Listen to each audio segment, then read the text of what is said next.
ಭಾಗದಲ್ಲಿ ಇವತ್ತಿನ ದಿನ ಯಾವಾಗ ಮಾಡ್ಬೇಕು ಸ್ವಾಮಿ? ನಲ್ಲತಂಗ. ಆಹಾ ರಾಮ, ಹೆಣ್ಣು ಮಕ್ಕಳಿದ್ದೀರ, ಹೆಣ್ಣು ಮಕ್ಕಳ ಕತೆಗೆ ಆಹ್ವಾನ ಕೊಟ್ಬಿಟ್ರು. ಇದು ನಲ್ಲತಂಗ ಕಥೆಯಲ್ಲ, ಕಣ್ಣೀರಿನ ಕತೆ. ನಲ್ಲತಂಗ ಅಲ್ಲ, ಇದು ಕಣ್ಣೀರಿನ ಕತೆ. ಆಗ್ಲೇ ಫಸ್ಟಲ್ಲಿ ಯಾವ ಮಾಡಿಸಿದ್ದೀರಾ?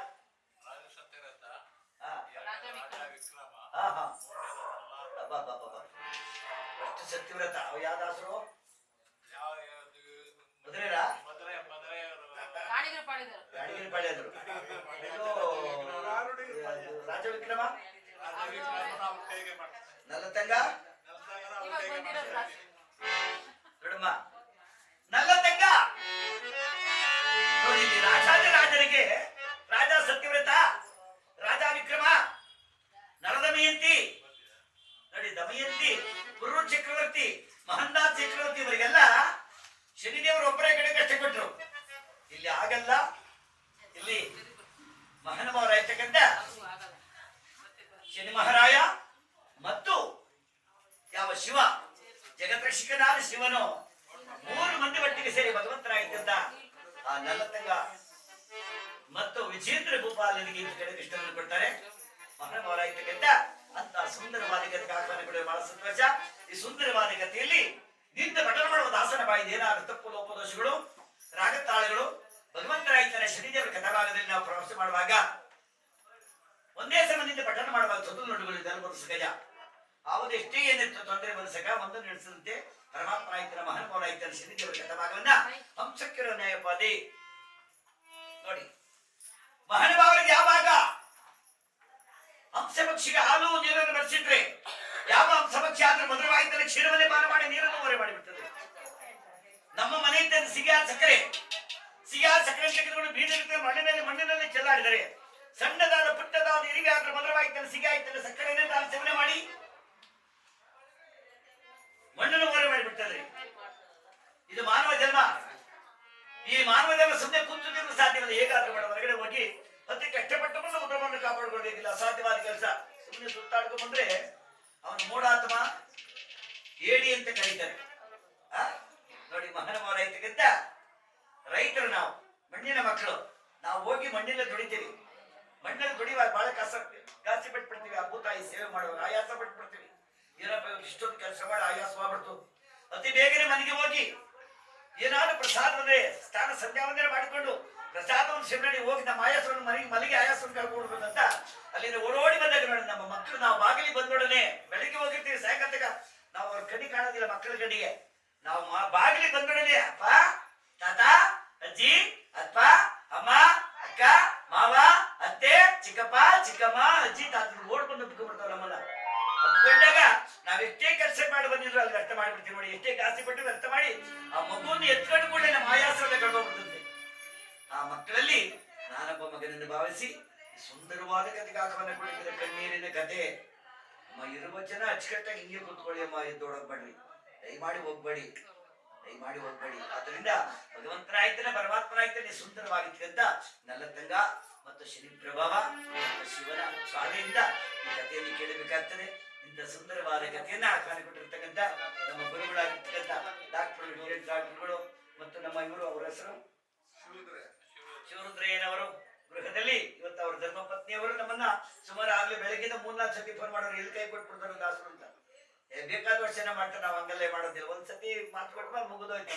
ಆದ್ರೆ ಭಗವಂತ ಆಯ್ತಾನೆ ಪರಮಾತ್ಮ ಆಯ್ತಾನೆ. ಇವತ್ತು ಈ ನಮ್ಮ ಗೃಹದಲ್ಲಿ ಮೂರನೇ ಕತೆ ಅಂದ್ರೆ 2221ನೇ ಕತೆ ನಡೀತಾ ಇದೆ. ಇಲ್ಲ 2221ನೇ ಕತೆ ನಡೀತಾ ಇದೆ. ಪರಮಾತ್ಮ ಆಯ್ತಾನ ಮಹಾನುಭಾವನಾಯ್ತಕ್ಕಿಂತ ಆ ಶನಿದೇವರು ನಿಮ್ಗೆಲ್ಲ ಒಳ್ಳೆಯದು ಮಾಡಿ. ಈ ನಲ್ಲತಂಗ ಅಥವಾ ಶನಿ ಪ್ರಭಾವ ಕಥಾಭಾಗವನ್ನ ತಾವೆಲ್ಲರೂ ಒಟ್ಟಿಗೆ ಸೇರಿ ಆನಂದ ನಡೆಸಿಕೊಡ್ಬೇಕೆಂದು ನಿಮ್ಮ ಪಾದಗಳಿಗೆ ಬೇಡ್ಕೊಳ್ತಾ ಇದ್ದಾರೆ.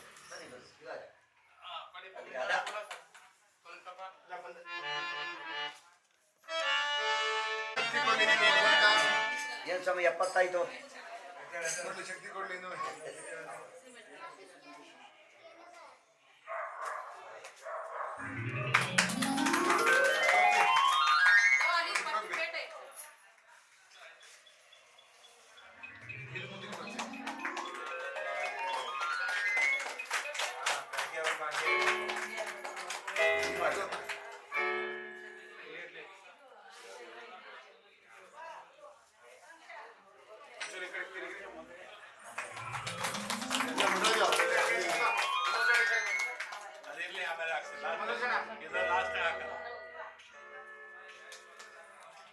ನಮ್ಮ ಕ್ಯಾಶಿಯೋದು ಆರ್ಮಣಿ ಮಾಸ್ಟರ್ ಆಗಿರ್ತಕ್ಕಂಥ ಮುಂದರಾಜ್ ಅವರು, ಮಧುರೈ ದೇವಸ್ಥಾನ ಕಲ್ಲೋಡು ಗ್ರಾಮ, ಮತ್ತು ಕ್ಯಾಶಿಯೋ ಮಾಸ್ಟರ್ ಆಗಿರ್ತಕ್ಕಂಥ ಚೇತು ಕುಮಾರ್ ಅವರು ತಪಲಾ ಮಾಸ್ಟರ್ ಆಗಿರ್ತಕ್ಕಂಥ ಇವತ್ತು ತಪಲಾ ಮಾಸ್ಟರ್ ಉದ್ದಪ್ಪ ಗಣಪ ಅವ್ರು ನಮ್ಮ ಕೈಯಿಂದ ಅವ್ರಿಗೆ ಆಹ್ವಾನ ಇದೆ. ಉದ್ದಪ್ಪ ಇವತ್ತು ಅವರಿಗೆ ಸ್ವಾಮಿಗಳಿಗೆ ಗಣಪ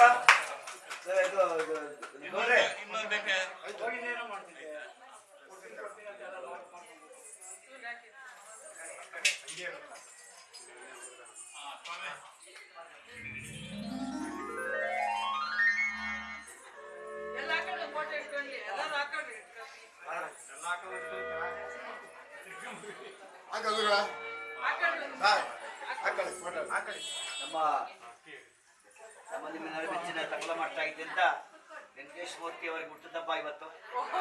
ನೋಡಿ, ಭಗವಂತನ ಸನ್ನಿಧಿ ಒಳಗೆ, ಪರಮಾತ್ಮನ ಸನ್ನಿಧಿ ಒಳಗೆ ಅವರಿಗೆ ಹುಟ್ಟುತ್ತಪ್ಪ ಮಾಡ್ತಾ ಇದ್ದೀವಿ. ತಾವೆಲ್ಲರೂ ಆಶೀರ್ವಾದ ಮಾಡ್ಬೇಕಿಂತ ಭಗವಂತನ ಹೆಚ್ಚಿನ ಆಸಕ್ತಿ ಕೊಟ್ಟು ಭಗವಂತನ ಸೇವೆ ಮಾಡಿ.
ಆದ್ರೆ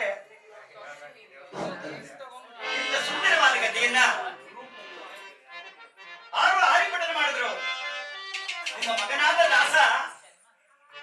ಈ ಕಥೆಯನ್ನ ನಿಮ್ಮ ಮುಂದೆ ಪಠನ ಮಾಡ್ತಾ ಇದ್ದೀನಿ. ಆದ್ರೆ ಇದು ಕಲಿಯುಗದ ಕಥೆ. ಕಲಿಪುರುಷನಾಗ್ತಾನೆ ಶನೇಶ್ವರ ಸ್ವಾಮಿ ಕಲಿಯುಗದ ಕಥೆ, ನಲತಂಗಾದೇವಿ ಕಥೆ. ಇಂಥ ಸುಂದರವಾದ ಕಥೆಯನ್ನ ಪಾಂಡವರ ಧರ್ಮಪತ್ನಿ ದ್ವಾಪರಯುಗದ ಕಥೆ ಇದು. ಪಾಂಡವರ ಧರ್ಮಪತ್ನಿಯಾದ ದ್ರೌಪದಾದೇವಿಗೆ ಹಸ್ತಿನಾಂತ ಗುರುಳಾಯಿತನ ಕುರಿತ ಶುಭನಿಗಳು ನಡುಕಾಡಿನ ಮಧ್ಯಭಾಗದಲ್ಲಿ ಕಥೆಯನ್ನು ಪಠನ ಮಾಡ್ತಾ ಇದ್ದಾರಂತೆ. ದುರ್ಯೋಧನ, ದುಶ್ಯಾಸನ, ದುರ್ಮುಖ, ದುರ್ದಯ, ದುರಾನಂದ, ದುರ್ಲೋಚನ ದುರ್ಮಾರ್ಗಗಳಾಗಿದ್ದರಿಂದ ಪಾಂಡವರು ಕೌರವರು ಪಗಡೆ ಆಟವನ್ನು ಆಡಿ ಸಕಲ ಸಾಮ್ರಾಜ್ಯವನ್ನು ಕಳೆದುಕೊಂಡು 12 ವರ್ಷಗಳ ಕಾಲ ವನವಾಸ, 1 ವರ್ಷ ಒಳಪಟ್ಟು ಕಾಡಿನಲ್ಲಿ ಪಾಂಡವರು ವಾಸ ಮಾಡ್ತಾ ಇದ್ದಂತೆ. ಕಾಡಿನ ಮಧ್ಯಭಾಗದಲ್ಲಿ ವನವಿದೆ, ಕಾಮಿಕವನ ಅಂತ. ಕಾಮಿಕವನದಲ್ಲಿ ವಾಸ ಮಾಡ್ತಾ ಇದ್ದಾರೆ ಪಾಂಡವರು. ಪ್ರಸಾದಕ್ಕೋಸ್ಕರ ಧರ್ಮರಾಜ, ಭೀಮಸೇನ, ಅರ್ಜುನ, ನಕುಲ, ಸಹದೇವರು ಪ್ರಸಾದಕ್ಕೋಸ್ಕರ ಅಣ್ಣೋಪವನ್ನು ತಂದು ಪ್ರಸಾದ ಊಟ ಮಾಡೋದಕ್ಕೆ ಎಲ್ಲ ಕಾಡಿಗೆ ಹೋಗ್ಬಿಟ್ಟಿದ್ದಾರೆ. ಮಹಾತಾಯಿ ದ್ರೌಪದಾದೇವಿ ಒಬ್ಬರೇ ತನ್ನ ಕುಟೀರದ ಮುಂದೆ ಕುಳಿತಿದಂತೆ. ಆ ಕುಟೀರದ ಮುಂದೆ ಕುಳಿತಿದ್ರೆ ತಾಯಿಗೆ ಯೋಚನೆ ಆಯ್ತು, ತಡಿ ಪತಿದೇವರುಗಳು ಬರುವಷ್ಟರಲ್ಲಿ ಹೋಗಿ ಜಲವನ್ನು ತಂದ್ಬಿಡೋಣ ಅಂತ ಸೀದಾ ನದಿ ತೀರಕ್ಕೆ ಹೋದ್ರಂತೆ. ನದಿ ತೀರಕ್ಕೆ ಹೋದ್ರೆ ಬರೀ ಕೈಯಲ್ಲಿ ಹೋಗಿದ್ದಾರೆ ಮಹಾತಾಯಿ ಜಲವನ್ನು ತರುವುದಕ್ಕೆ. ಬರೀ ಕೈಯಲ್ಲಿ ಜಲ ತರಕ್ಕೆ ಆಗ್ತದೇನವಾ? ಹೋಗಲ್ಲಿ ದೇಶ ಮಾಡ್ತಾ ಇದ್ದಾನೆ. ಏನಿಲ್ಲ ಆಶ್ಚರ್ಯ.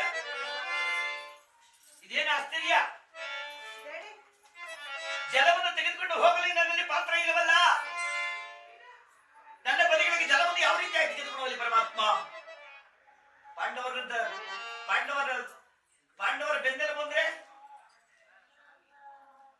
ಪಾಂಡವರನ್ನು ಕಾಯೋರು ಯಾರು? ಅವ್ರಿಗೆ ಆಶೀರ್ವಾದ ಮಾಡೋರು ಯಾರು? ಕೃಷ್ಣ ಪರಮಾತ್ಮ. ಏ ಕೃಷ್ಣ ವಾಸುದೇವ ಜನಾರ್ದನ ಎಲ್ಲಿದೆಯ ತಂದೆ ಕಾಪಾಡು ನನ್ನಿಂದಾಗಿ. ತಾಯಿ ನದಿ ತೀರದಲ್ಲಿಟ್ಟು ಕೈ ಜೋಡಿಸಿದಂತೆ ಕೈ ಜೋಡಿಸಿ ಏ ಮಾಧವ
ಮಾಡ್ಬಿಟ್ರು, ಆ ಭಗವಂತನ ನಾಮ ಸ್ಮರಣೆ ಮಾಡ್ಬಿಟ್ರು. ನೋಡಿ ಆ ತಾಯಿ ಪರತರದಲ್ಲಿ ಮರಳು ಗುಡ್ಡೆ ಆಯ್ತಂತೆ. ಮರಳು ಬಂದು ಗುಡ್ಡೆ ಆಯ್ತಂತೆ. ತಾಯಿ ಮರಳು ಏನಿದು, ನನ್ನ ಪದತಳದಲ್ಲಿ ಮರಳು ಗುಡ್ಡೆ ಆಯ್ತಲ್ಲ. ತಾಯಿ ಮರಳನ್ನು ಶುದ್ಧ ಮಾಡಿ, ಆ ಗುಡ್ಡೆ ಆಯ್ತಲ್ಲ ಮರಳನ್ನು ಶುದ್ಧ ಮಾಡಿ ಮರಳಿನಿಂದ ಕುಂಭ ಮಾಡಿದಂತೆ. ಮರಳಲ್ಲಿ ಕುಂಭ ಮಾಡಕ್ ಆಗ್ತದಿಲ್ಲವ, ಮರಳು ಕೈ ಸಿಗ್ತದ? ನೋಡಿ ಮರಳಲ್ಲಿ ಕುಂಭ ಮಾಡಿದಂತೆ, ಮರಳಲ್ಲಿ ಮಡಿಕೆ ಮಾಡಿದಂತೆ ಮಾತಾಯಿ ನಮ್ಮಮ್ಮ. ಅಂತ ಪಸರತಿ ಶಿರೋಮಣಿ ದ್ರೌಪದಾದೇವಿ ಐವರ ಪತ್ನಿ ದ್ರುಪದರಾಜನ ಮಗಳು ನೋಡಿ. ಆ ತಾಯಿ ಕುಂಭವನ್ನು ಮಾಡಿ ಆ ಕುಂಭವನ್ನು ತೆಗೆದುಕೊಂಡು ಶಿವಶರಗಿನಿಂದ ಸಿಪ್ಪೆಯನ್ನು ಮಾಡಿಕೊಂಡು ಆ ಸಿಪ್ಪೆ ಮೇಲೆ ಕುಂಭವನ್ನು ಹೊತ್ಕೊಂಡು ಬರ್ತಾ ಇದ್ದಾರೆ. ಬರುವಾಗ ತನ್ನ ಕುಟೀರ ಸನಿಬೇಕು ಬರ್ತಿರುವಾಗ ಈ ಭಾಗದಿಂದ ಯಾವ ಹಸ್ತಿನಾಪುರಗಳಾಗಿದ್ದ ಬೃಹದಾಶ್ವನಿಗಳು ಆ ತಾಯಿಯಿಂದ ನೋಡಲಿಕ್ಕೆ ಪಾಂಡವರು ನೋಡಿ ಮಾತನಾಡಿಸಿ ಸತ್ಯವನ್ನ ನೋಡ್ಕೊಂಡು ಹೋಗ್ಬೇಕು ಅಂತ ಅಲ್ಲಿಂದ ಬರ್ತಾ ಬರುವಾಗ ಈ ತಾಯಿ ನೋಡ್ಬಿಟ್ಟು ಗುರುದೇವ ಅಮ್ಮ ದ್ರೌಪದ ಬಾರಮ್ಮ ಅಮ್ಮ ಮಾತಾಯಿ ಮಾತಾಯಿ. ತಾಯಿ ಓಡಿ ಬಂದು ತನ್ನ ಜಲವರ ಕುರಿಗಳ ಪಾದಗಳನ್ನು ಸೋತು ಬಿಟ್ಟಿದ್ದಾರೆ. ಕುರಿಗಳ ಪಾದವನ್ನು ತೊಳೆದು ನೀರಿನಿಂದ ಅವರ ಪಾದದಲ್ಲಿ ಮನೆಗೆ ಬಿಡಿ ಗುರುದೇವ. ಇವತ್ತು ದೈವಂತ ಸ್ವಾಮಿ ಪಾಂಡವರ ಧರ್ಮಪತಿ ಮೇಲೆ ಐವರ ಪತಿಯ ಮೇಲೆ ಯಾಕೆ ಕಂದ ಅಪ್ಪ 12 ವರ್ಷಗಳ ಕಾಲ ವನವಾಸ 1 ವರ್ಷ ಅಜ್ಞಾತವಾಸಗೊಳ್ಳುತ್ತಿದ್ದ ನಮ್ಮನ್ನು ಶಾಲೆಗೊಳಿಸುತ್ತದ ಬಲಶಾಲಿಗಳಾದ್ರಿಂದ ಪಾಂಡವರ ಧರ್ಮಪತ್ನಿಯಾಗಿ ಸತ್ಯವಂತರನ್ನೇ ಕಾಪಾಡಲು ನನಗೆ ಶಕ್ತಿ ಕೊಡು ತಂದೆ. ಆ ಮಹಾಶಕ್ತವಂತರನ್ನೇ ಕಾಪಾಡಲು ನನಗೆ ಶಕ್ತಿ ಕೊಡು ಅಂತ ಕೇಳಿದ್ರು ಮಾತಾಯಿ. ಯಾಕಮ್ಮ ನನ್ನಂತ ಕಷ್ಟಪಟ್ಟರು ಜಗತ್ತಿನಲ್ಲಿ ಯಾರು ಇಲ್ಲ ಗುರುದೇವ. ಈ ಜಗತ್ತಿನಲ್ಲೇ ನನ್ನಂತ ಕಷ್ಟಪಟ್ಟವರು ಯಾರು ಇಲ್ಲ. ಯಾಕಮ್ಮ ನಂತೀಯ? ನೀನು ಒಬ್ಬಳೇ ತಾಯಿ ಕಷ್ಟಪಟ್ಟವಳು. ನಿನಗಿಂತ ಸೇವಾದ ಕಷ್ಟಪಡ್ತಾನೆ ಮಹಾತಾಯಿ. ಧರಣಿ ಮೇಲೆ ಒಬ್ಬಿದ್ದಾಳಮ್ಮ ರಾಜ ನಿಂತು ಯಾರು ಸ್ವಾಮಿ ಯಾರು ಮಹಾತಾಯಿ ನನಗಿಂತ ಅಧಿಪಾದ ಕಷ್ಟಪಟ್ಟವಳು. ಅಮ್ಮ ತಾಯಿ ಮಧುರಾನಿಗರಿ ಅರಸನಾಗಿತ್ತಂತ ರಾಮಲಿಂಗೇಶ್ವರ ಸುಧರಾದೇವಿಯ ಮಗಳಾಗಿತ್ತಂತ ಯಾವ ಸತ್ಯವಂತಳು ನಿಷ್ಠಾವಂತಳಾದ ನಲ್ಲತಂಗಾದೇವಿ ಕಣಮ್ಮ. ನಲ್ಲತಂಗಾದೇವಿ ಕಷ್ಟದಲ್ಲಿ ನಿನ್ನ ಕಷ್ಟಗಳಿಗೆ ಸಮಾನ ಕಣಮ್ಮ. ಸ್ವಾಮಿ ಏನಾಗಿದ್ದಾಕೆ ಅಮ್ಮ? ಆಕೆಯ ದರ್ಶಕ ವಿಜಯೇಂದ್ರ ಭೂಪಾಲ ಧರ್ಮಪತ್ನಿಯಾಗಿ ನಾನೊಂದು ಅಹಂಕಾರ ನಲ್ಲತಂಗಿ ದೇವಿಯಲ್ಲಿ ಅಡಗಿಸ್ಕೋಸ್ಕರ ಯಾವ ಶಿವನು ಶನಿ ಮಹಾರಾಯರು 7 ವರ್ಷಗಳ ಕಾಲ ಕಷ್ಟವನ್ನು ಕೊಟ್ಟು 7 ವರ್ಷಗಳ ಕಾಲ ಪ್ರತಿಯೊಂದು ಕಡೆ ಪುತ್ರನೊಂದು ಕಡೆ ರಾಜ್ಯಾದಿ ತನಕ ಬರಲು ಪಾಲ ಮಾಡಿ ಮಹಾತಾಯಿ ಕಷ್ಟವನ್ನು ಪಟ್ಟವಳಮ್ಮ. ಆ ತಾಯಿ ಕಥೆಯನ್ನ ತಾಯಿ ಬಡತನ ಕಥೆ ನೀನು ಕೇಳಿದ್ಯಾದ್ರೆ ಈಗ ನಿನಗೇನು ಕಷ್ಟ ಬಂದಿದೆ ಎಲ್ಲವೂ ದೂರವಾಗ್ತದಮ್ಮ. ಹಾಗಾದ್ರೆ ಸತ್ಯವಂತರ ಕಥೆ ನಾನು ಕೇಳಲೇಬೇಕು. ಧರ್ಮದೇವತೆ ಕಥೆ ನಾನು ಕೇಳಬೇಕು ಅಂತಾಗಿ ಆ ಧರ್ಮದೇವತೆ ಕಥೆಯನ್ನ ಮಹತಾಯಿ ನಮ್ಮಮ್ಮ ಯಾವ ದ್ರೌಪದಾದೇವಿಗೆ ಇಷ್ಟಾವಂತರಾಗಿರ್ತಕ್ಕಂಥ ಹಸ್ತಿನಾಪುರಗಳಾಗಿದ್ದ ಬೃಹದಾಶ್ರಮಗಳು ಆ ದ್ರೌಪದಾದೇವಿ ಕಥೆ ಈ ರೀತಿಯಾಗಿ ಬಡ ಮಾಡ್ತಾರಮ್ಮ. ಅಕ್ಕಳ ಲಕ್ಷ್ಯಮ್ಮ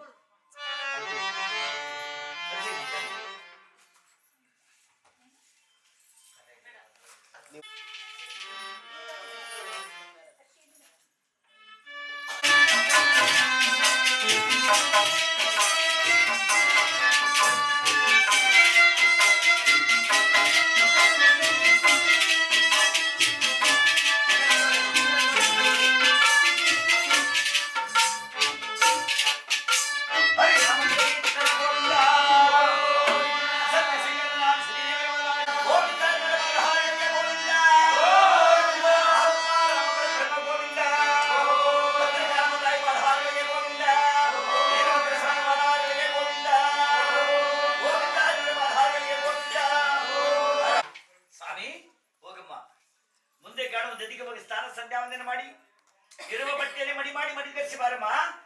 ಆ ಧರ್ಮದೇವತೆ ಕಥೆಯನ್ನು ಕೇಳಿ ಅಂದಾಗಿ ಆ ತಾಯಿ ನದಿಗೆ ಹೋಗಿ ಸ್ನಾನ ಸಂಧ್ಯಾವಂದನೆ ಮಾಡಿಕೊಂಡು ಮಡಿ ಧರಿಸಿ ಬಂದಿದ್ದಾರೆ. ಗುರುಗಳ ಪಕ್ಕದಲ್ಲಿ ಕೂತಿದ್ದಾರೆ. ಗುರುಗಳು ದೇವರಿಗೆ ವಂದಿಸಿ ಯಾವ ನಲ್ಲತಂಗಾದೇವಿ ಕಥೆಯನ್ನ ಆ ಮಹತಾಯಿಗೆ ಈ ರೀತಿಯ ಬದಲು ಮಾಡ್ತಾ ಇದ್ರಮ್ಮ.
ಕೂರಿಸಿ ಯಾರಮ್ಮ ಅಲಂಕಾರ ಮಾಡ್ತಾರ ಅವ್ರ ಹೆಸರು ಹೇಳ್ರವ? ಮಂಜುನಾಥ್. ಯಾವರು? ಎಣ್ಣೂರ ಯಲಂಕತ್ರ ಎಣ್ಣೂರು. ಹೌದ್ರ? ಒಳ್ಳೆ ಕೆಲಸ ಮಾಡಿರ. ಊರ್ ಕೇಳೋಕೆ ನಮ್ಮನ್ನ ಯಾರು ಅರ್ಹತೆ ಮಾಡ್ತಾರೋ ಅಂದ್ರೆ ನಮ್ಗೆ ಗೊತ್ತಿಲ್ಲ, ಊರ್ ಗೊತ್ತಿಲ್ಲ ಅನ್ಬಿಟ್ಟು.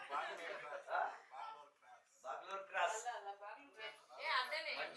ಮಂಜುನಾಥ್ ಅವರಿಗೆ ಭಗವಂತ ಒಳ್ಳೇದ್ ಮಾಡ್ಲಿ, ಚೆನ್ನಾಗಿ ಅಲಂಕಾರ ಮಾಡಿದ್ದಾರೆ. ಮುಂದೆ ಕಳ್ಸನ್ ಪುಣ್ಯಾತ್ಮರು ಯಾರು ಚೆನ್ನಾಗಿ ಕಳ್ಸ ಪೂಜಿ ಪರಮಾತ್ಮನೆಲ್ಲ ಅಲಂಕಾರ ಮಾಡಿದ್ದಾರೆ. ಭಗವಂತನಾಯ್ತಿಂದ ಆ ಭಗವಂತ ನಿಮ್ಗೆಲ್ಲ ಒಳ್ಳೇದ್ ಮಾಡಿ ಭಗವಂತನಾಯ್ತು. ಈ ಕಥೆನ ಮದುವೆನಾ ಪರವಾಗಿಲ್ಲ, ಅವ್ರಿಗೂ ಅಷ್ಟೇ ಭಗವಂತ ಒಳ್ಳೇದ್ ಮಾಡ್ಲಿ. ಆ ಭಗವಂತನಾಯ್ತಿಂದ ಪರಮಾತ್ಮನಾಯ್ತಾನೆ. ಶನೇಶ್ವರ ಸ್ವಾಮಿ ಸಾಕ್ಷಾತ್ ಪರಮಾತ್ಮನೇ ದರೆಗಳು ಬಂದ್ಬಿಟ್ಟಿದ್ದಾನೆ ಇವತ್ತು. ಆದ್ರೆ ಪರಮಾತ್ಮನಾಯ್ತಿಂದ ಅಂತ ಈ ಸುಂದರವಾದ ಕಥೆಯನ್ನ ಶೃಂಗಾರದಿಂದ ಕೇಳಿರಿ. ಈ ಕಥೆಯನ್ನ ಬಂಗಾರದ ಕಾಣಿರಿ ಅಂತ ದೊಡ್ಡವರು ಹೇಳ್ತಾರೆ. ಬಂಗಾರ ನೋಡಿ, ನಮ್ಮ ಮನೆ ಇಟ್ಟಿಂದ ಬಂಗಾರ ಒಳಗೆ ನಾವು ಎಷ್ಟು ಟೋಪನ್ನು ಹೋಗ್ಕೊಂಡು ಬರ್ತೀವಿ. ಕಿಟಕಿಯಲ್ಲಿ ಹಿಡಿದು ಭದ್ರವಾಗಿ ಬೀಗ ಹಾಕಿ ನೋಡವೇನು ಹೊರಗಡೆ ಬರ್ಬೇಕಾದ್ರೆ ಇದು ಶುಭ ದಿನ. ಮನೆಯಲ್ಲಿ ಏನಾದ್ರು ಶುಭ ಕಾರ್ಯ ನಡಿಬೇಕಾದ್ರೆ ಹೊರಗಡೆ ತಕ್ಕೊಂತೀವಿ. ಎಷ್ಟೆಷ್ಟು ದೂರದಿಂದ ಬಂದಿದ್ದಾರೋ, ಈ ಅಕ್ಕಪಕ್ಕದಿಂದ ಬಂದಿದ್ದಾರೋ ನನಗೆ ಗೊತ್ತಿಲ್ಲ. ಅವಾಗ ಏನಾದ್ರು ತಮಗ್ ತೊಂದರೆ ಆದ್ರೆ ತಮ್ಮ ಮಗಳಿಗೆ ಹೇಳ್ತಾರೆ, ನೋಡಮ್ಮ ಇವತ್ತು ಇಂಥ ಕಡೆ ಏರಿ ಯಾವ್ದಿದು ಕೆಪಿ ಅಗ್ರಹಾರದಲ್ಲಿ ಪೊಲೀಸಪ್ಪರ ಮನೆಗೆ ಇವತ್ತು ಹರಕತೆ ಐತ್ಕಣವ. ಹರಕತೆ ಐತೆ, ನಮ್ಗೇನೋ ಕೆಲಸ ಇದೆ, ನಾನು ಹೋಗಕ್ಕಲ್ಲ, ನೀನ್ ಹೋಗ್ ಬರ್ತೀನಿ. ನಮ್ಗೆ ಹೋಗ್ ಕಣವ, ದೊಡ್ಡಪ್ಪರ ಬಂಗಾದ್ರೆ ಹೋಗ್ ಬರ್ತೀನಿ ಕಣವ. ಹಿಂಗೆ ಬರ್ತೀನಿ, ನಮ್ಗೇನ್ ಗತಿ ಇಲ್ವಾ? ತೆಗೆ ಬೀಗ ಎತ್ಕಡೆ ಒಡವೆನಿಲ್ಲ. ಆ ಒಡವೆನೆಲ್ಲ ಇಕ್ಕಿ ಮಗಳಿಗೆ ಎಲ್ಲ ಜೋಡಿಸ್ಬಿಟ್ಟು ಆ ಮಗಳು ನೋಡಿದ್ರೆ ಆನಂದ. ತಾಯಿಗೆ ಎತ್ತ ತಾಯಿಗೆ ನನ್ ಮಗಳು ಕರಗಿದ್ರೆ ಎಷ್ಟೋ ಚೆನ್ನಾಗಿ ಒಳಪ್ಪ, ಅಬ್ಬಬ್ಬ ಒಡವೆ ಎಲ್ಲ ಇಕ್ಕಿದೀನಿ, ಎಷ್ಟೊಂದು ಸುಂದರವಾಗಿ ನೋಡು ನನ್ ಮಗಳು ಅಂತ ಆ ಪಕ್ಕದ ಮನೆ ಓಡೋಗೋದು. ಪಕ್ಕದ ಮನೆಗೆ ಹೇಳುದು, ಅಕ್ಕ ಬಾರಕ್ಕ ಗೌರಮ್ಮ ಒಡವೆ ಇಕ್ಕಿದ್ದೀನಿ ನೋಡು, ಬಾರಕ್ಕ ಗೌರಮ್ಮ ಒಡವೆ ಇಕ್ಕಿದ್ದೀನಿ ನೋಡಂತ. ಆಯಂ ಬಂದು ಟಪ್ನೆ ಹೋಗಲ್ಲ. ಓಹೋ, ಇನ್ನಾಳು ಸಂಘ ಸಂಪಾದನೆ ಮಾಡಿರೋದು. ನಮ್ಮ ಮನೆಗಿದ್ರೆ 2 ವರ್ಷ ಐತೆ, ನಾವೇನ್ ತೋರ್ಸ್ಕೊಂಡಿದ್ದೀವ. ಇದನ್ನ ತಗೊಂಬಂದ್ ನಾನು ತೋರ್ಸಕ್ ಕರ್ಕೊಂಡ್ಬಿಟ್ಟು ಅಲ್ಲಿ ಮೂತಿ ತಿರ್ಕೊಂಡು ಹೋದಂತೆ ಆಯಮ್ಮ. ಆಯಮ್ಮನ್ಗೆ ಯಾಕೆ ಹೇಳ್ಬೇಕಾಗಿತ್ತು? ನನ್ನ ಮಗಳು ಬಂದವಳು, ಬಾ ನೋಡು ಬಾ, ನಾ ಒಡವೆ ಇಕ್ಕಿದ್ದೀನಿ ಅಂತ.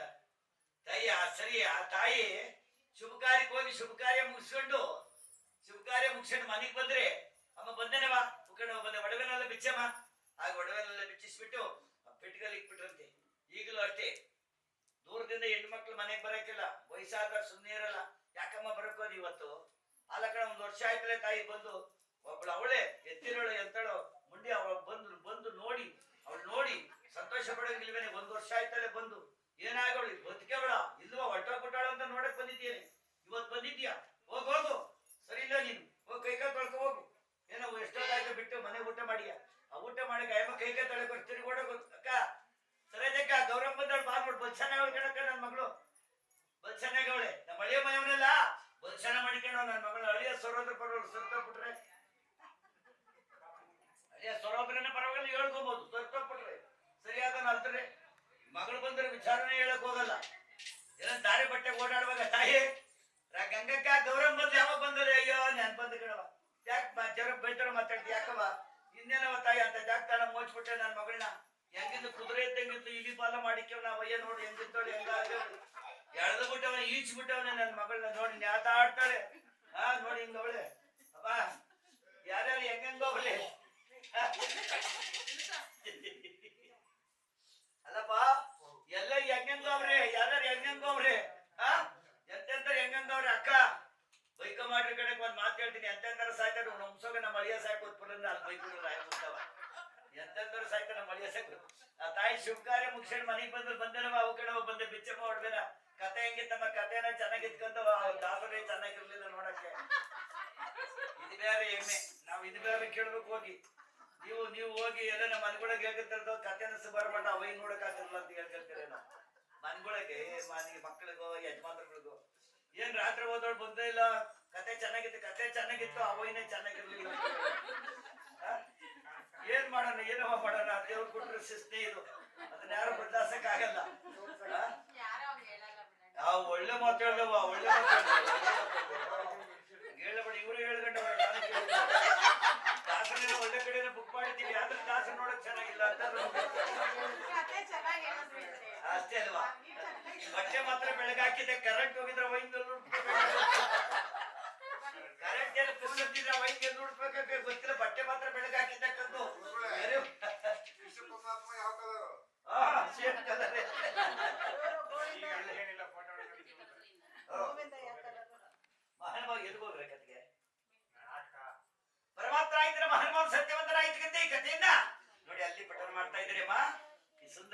ಕಥೆಯನ್ನ ಆ ಮಹಾತಾಯಿ ಹೇಳಿದಂತೆ ಒಡವೆ ಬಿಚ್ಚಿ ಒಳಗಡೆ ಪೆಟ್ಟಿಗೆ ಇದೆ, ಪೆಟ್ಟಿಗೆ ಬೀಗ ತೆಗಿ, ಆ ಪೆಟ್ಟಿಗೆ ಒಳಗಡೆ ಒಂದು ಪೆಟ್ಟಿಗೆ ಇದೆ, ಅದರಲ್ಲಿ ಇಟ್ಟು ಬೀಗ ಹಾಕ್ಬಿಡಮ್ಮ ಒಡವೆನಲ್ಲ ಅಂತ ತಾಯಿ ಮಗಳಿಗೆ ಹೇಳಿರು. ನಾವಿಲ್ಲಿ ಸುಂದರವಾದ ಕಥೆಯನ್ನ ನೋಡಿ. ಆತ್ಮ ಎಂಬುವ ಪೆಟ್ಟಿಗೆ ಒಂದಿದೆ ನಮಗೆ. ಈ ಆತ್ಮ ಎಂಬುವ ಪೆಟ್ಟಿಗೆನ ಭದ್ರವಾಗಿ ಬೀಗ ಹಾಕ್ಬಿಡಿ. ಇಷ್ಟ ಇದ್ರೆ ಮಡಿಕೊಳ್ಳಿ, ಕಷ್ಟವಾದ್ರೆ ಬೆಳಗ್ಗೆ ಕಟ್ಟ ಮಡಿಕೊಳ್ಳಿ ಸಾಕು. ಇಂಥ ಸುಂದರವಾದ ಕಥೆಯನ್ನ ನಡುಕಾಡಿನ ಮಧ್ಯಭಾಗದಲ್ಲಿ ಮಹತಾಯಿ ದ್ರೌಪದಾದೇವಿಗೆ ಅಂತ ಹೇಳ್ತಾ ಇದ್ರಮ್ಮ. ಈ ಜರೆಯಲ್ಲಿ ಸೆಟ್ಟವಾಯಿತದ ನಗರಿ ಅಂದ್ರೆ ಮಧುರಾ ನಗರಿ. ಮಧುರಾ ನಗರಿ ಅರಸು ರಾಮಲಿಂಗೇಶ್ವರ ರಾಮಸಿಂಹ ಮಹಾರಾಜ, ಆತನ ಧರ್ಮಪತ್ನಿ ಶೀಲವತಿ ಸುಶೀಲಾ ಮಾತೆಯವರು. ಭಗವಂತ ಎಲ್ಲವನ್ನೂ ಕೊಟ್ಟಿದ್ದಾನೆ. ಪರಮಾತ್ಮ ಸಕಲ ಸಂಪತ್ತನ್ನು ಕೊಟ್ಟಿದ್ದಾನೆ. ಮುತ್ತು ರತ್ನ ವಜ್ರ ವೈಢೂರ್ಯ ಧನಕನಕ ವಸ್ತುಗಳನ್ನೆಲ್ಲ ಕೊಟ್ಟಿದ್ದಾನೆ. ಆದರೆ ಆ ನವ ದಂಪತಿಗಳಿಗೆ ಒಂದು ಕೊರತೆ ಅಂತೆ. ಏನು ಕೊರತೆ ಅಂದ್ರೆ ಸಂತಾನ ಭಾಗ್ಯವಿಲ್ಲದೆ, ಸಂತಾನ ಭಾಗ್ಯವಿಲ್ಲದೆ ಪರಿತಾಪ ಪಡುವರಯ್ಯ, ವಿರಾಮದಯವರಯ್ಯ,